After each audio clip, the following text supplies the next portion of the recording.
Halo, selamat pagi untuk Bu Ita dan teman-teman. Perkenalkan, nama saya Jaya Karma Saputra, nomor absen 6 dari kelas 12 PS. Ya, berikut ini adalah video ujian praktek matematika yang telah saya buat. Jadi di sini saya akan menjelaskan materi mengenai kaidah pencacahan dalam aturan pengisian tempat. Berikut adalah videonya, selamat menonton. Oke, teman-teman, pada kali ini kita akan mempelajari bab kaidah pencacahan, atau lebih tepatnya materi mengenai aturan pengisian tempat yang kita sering kenal dengan nama filling slots. Lanjut. Ya, aturan pengisian tempat atau filling slot. Kemudian ini ada definisinya. Misalkan ada N tempat tersedia dengan K1 adalah banyaknya cara mengisi tempat pertama. K2 adalah banyaknya cara mengisi tempat kedua, dan seterusnya hingga K adalah banyaknya cara mengisi tempat ke N. Maka banyaknya cara mengisi tempat adalah K1 dikali K2 hingga seterusnya sampai ke Kn. Ya, jadi teman-teman pada dasarnya aturan pengisian filling slot ini menggunakan dasar perkalian ya. Ya, kemudian ini ada contoh soal pertama, yaitu dari anggota OSIS akan dipilih 4 orang sebagai tim pengurus untuk menduduki jabatan ketua, wakil ketua, sekretaris, dan bendahara. Berapakah banyaknya susunan tim pengurus yang mungkin? Ya, teman-teman, jadi di sini kita akan menggunakan aturan pengisian tempat atau filling slot itu tadi ya. Nah, di sini sudah ada 4 kolom, yaitu kolom K sebagai kolom ketua, kolom WK sebagai wakil ketua, dan kolom S sebagai sekretaris, kemudian ada B sebagai kolom bendahara. Kita akan mengisi kolom ini dengan beberapa kemungkinan. Oke, langsung saja. Di sini ada 8 anggota OSIS yang akan dipilih sebagai tim pengurus. Dari 8 anggota OSIS ini, ke-8 orang tersebut berkompeten untuk menjadi ketua. Berarti kita tulis angka 8 di sini karena ada 8 yang kompeten untuk menjadi ketua tadi ya. Nah, kemudian artinya ini ada 8 cara. Kemudian di kolom yang kedua, untuk kolom wakil ketua, kan udah nggak mungkin lagi ya 8 karena sudah dipakai oleh kolom ketua tadi, sudah diambil 1. Berarti 8 dikurangi 1 yang menjadi ketua, menjadi 7. Jadi kita tuliskan saja angka 7 di kolom yang kedua ini. Demikian juga di kolom sekretaris yang ketiga ini, karena 8 sudah dipakai 2. Yang pertama tadi dipakai ketua, yang kedua lagi diambil sebagai wakil ketua. Berarti otomatis 8 dikurangi 2, kita dapat hasil 6 di sini. Kemudian yang bendahara, ini juga sama seperti konsep yang tadi, karena sudah diambil 3, yaitu ketua, wakil ketua, dan sekretaris.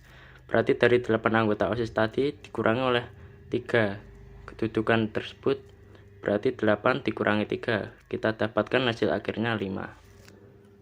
Oke, jadi berapa banyaknya susunan tim pengurus yang mungkin? Nah, setelah mendapat angka-angka tersebut, kita gunakan saja aturan pengisian tempat yang tadi.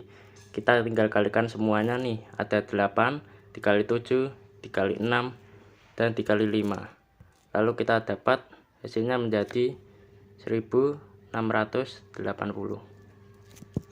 Oke.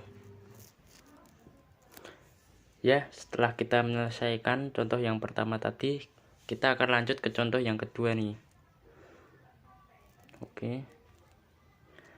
Dari angka 1, 2, 3, 4, 5, dan 6 akan dibentuk bilangan 3 digit. Berapakah bilangan yang dapat dibentuk jika A. Angka-angkanya boleh berulang, dan B. Angka-angkanya tidak boleh berulang, yang C. Bilangan ganjil tidak boleh berulang, yang D. Bilangan lebih dari 300 dengan digit yang berbeda. Oke, kita masuk ke jawaban yang A, yaitu angka-angkanya boleh berulang. Kita siapkan ada 3 kolom ya di sini sebagai kolom ratusan, puluhan, dan satuan. Karena di sini tadi diminta 3 digit. Ingat ya teman-teman, karena di soal A angka-angkanya boleh berulang.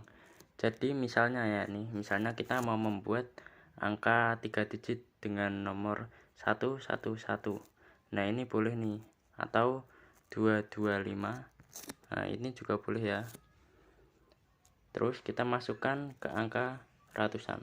Karena di sini ada 6 angka, berarti kita masukkan di sini 6 angka di kolom ratusan. Kemudian di kolom puluhan, karena angkanya boleh berulang, berarti kita juga bisa memasukkan 6 angka kembali. Karena kita bebas boleh memilih angka-angka yang ada di sini. Demikian pula dengan di kolom satuan, kita juga bisa menggunakan 6 angka karena kita boleh berulang ya. Jadi jawabannya yaitu 6 dikali 6 dikali 6. Kita mendapatkan hasil 216. Ya, ini. Oke, kita lanjut ke bagian yang B. Angka-angkanya tidak boleh berulang. Untuk kasus kedua ini, karena ini perintahnya tidak boleh berulang, maka angka yang telah kita gunakan di kolom ratusan tidak boleh diulang lagi ke dalam kolom puluhan dan satuan. Tetap sama ya, kita menggunakan 3 digit tadi. Di sini sudah ada 3 kolom. Kita masukkan di angka ratusan 6 angka, karena di sini ada 6 yang bisa kita pilih.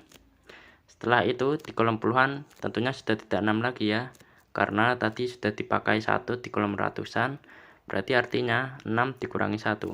Kita taruh angka 5 di sini.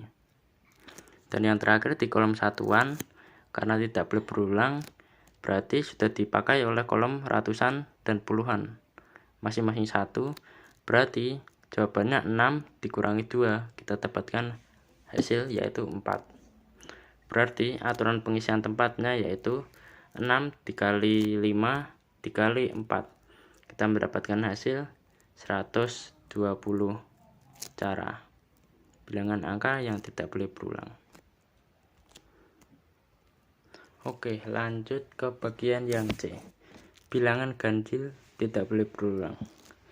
Syarat suatu bilangan bisa kita lihat ganjil atau genap, yaitu mulai dari satuannya. Ya, berarti yang harus kita isi yaitu mulai dari satuannya terlebih dahulu. Nah, karena dari 6 angka itu tadi ada angka 1, 2, 3, 4, 5, dan 6.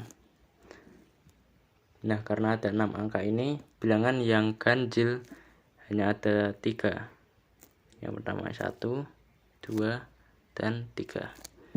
1, 3, dan 5 ya. Nah, setelah kita mengisi kolom satuan, kemudian kita lanjut lagi ke kolom ratusan. Karena tadi sudah dipakai 3 ya bilangan ganjilnya. Untuk mengisi kolom ratusan berarti tinggal 6 dikurangi satuan, dikurangi 1. Berarti kita dapat hasil 5. Oke, bagi yang belum kurang paham, jadi gini ya. Untuk 6 bilangan ini, 3-nya tadi sudah kita masukkan di sini.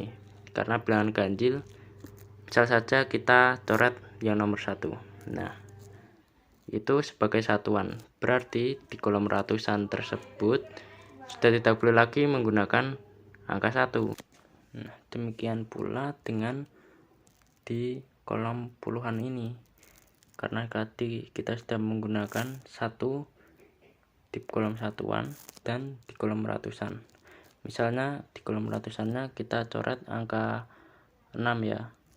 Nah, berarti angka 6 sudah tidak bisa lagi kita gunakan di kolom puluhan. Berarti sisanya hanya tinggal 4 angka. Kita tulis saja 4 di kolom puluhan. Jadi jawabannya 5 dikali 4 dikali 3. Kita dapatkan hasil 60 bilangan. Mari kita lanjut di bagian terakhir, yaitu yang D. Bilangan lebih dari 300, syaratnya dengan digit yang berbeda. Setelah tadi kita memulainya di bilangan ganjil, kita akan mulai dengan satuan ya. Sedangkan yang D ini bilangan lebih dari 300, berarti kita lihat dari ratusannya.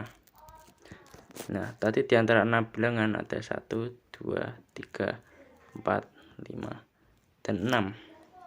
Di antara bilangan tersebut yang lebih dari 300 berarti ada 4 ya.